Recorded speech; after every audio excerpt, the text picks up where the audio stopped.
Aujourd'hui, acheter une carte graphique, c'est presque comme acheter un bijou de luxe. 1200 € pour une RTX, même les cartes milieu de gamme dépassent les 500. Mais comment on en est arrivé là?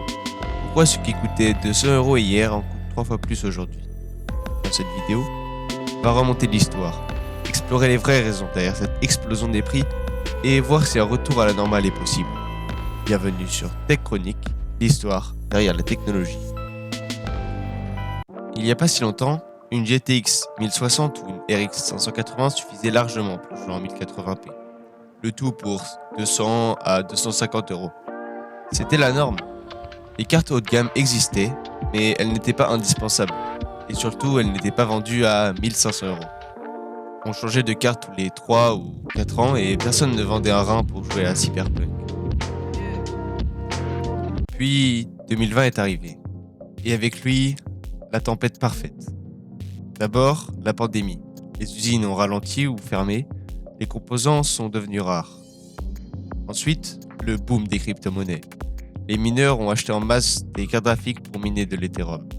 Résultat, rupture de stock mondiale. Et comme si ça ne suffisait pas, les scalpers sont arrivés avec leurs bots. Ils achetaient tout en ligne, puis revendaient les cartes 2 à 3 fois leur prix sur eBay. De leur côté, Nvidia et AMD ont bien compris le message. La demande est énorme, même pour les cartes très chères. Ils ont donc commencé à sortir en priorité les modèles haut de gamme. La RTX 4090 est sortie avant la 4060. Et la 4060, elle est moins puissante que la 3060 Ti de la génération précédente pour plus cher. En clair, on paye plus pour moins. La segmentation est devenue floue. Les prix montent et les marges aussi. Et tant que ça se vend, pourquoi changer?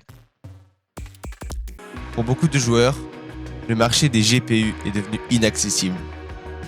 Résultat, le marché de l'occasion a explosé. Certains se tournent vers les Steam Deck, les consoles, voire le cloud gaming. D'autres préfèrent garder leur vieille GTX 970 encore un peu.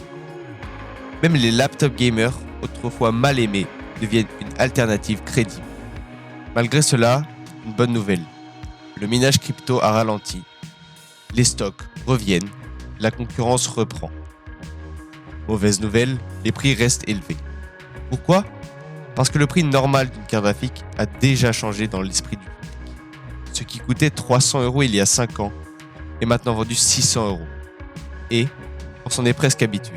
En conclusion, les cartes graphiques sont devenues chères pour des raisons très concrètes. Pénurie, crypto, scalpers, mais aussi choix stratégiques des constructeurs. Est-ce que cela changera? Peut-être. Et pour l'instant, la réalité, c'est que les cartes graphiques sont devenues un produit de luxe. Si cette vidéo t'a plu, pense à t'abonner à Tech Chronique pour d'autres récits sur l'histoire et les dérivés de la tech. Et dis-moi en commentaire, combien seriez-vous prêt à mettre pour une bonne carte graphique aujourd'hui?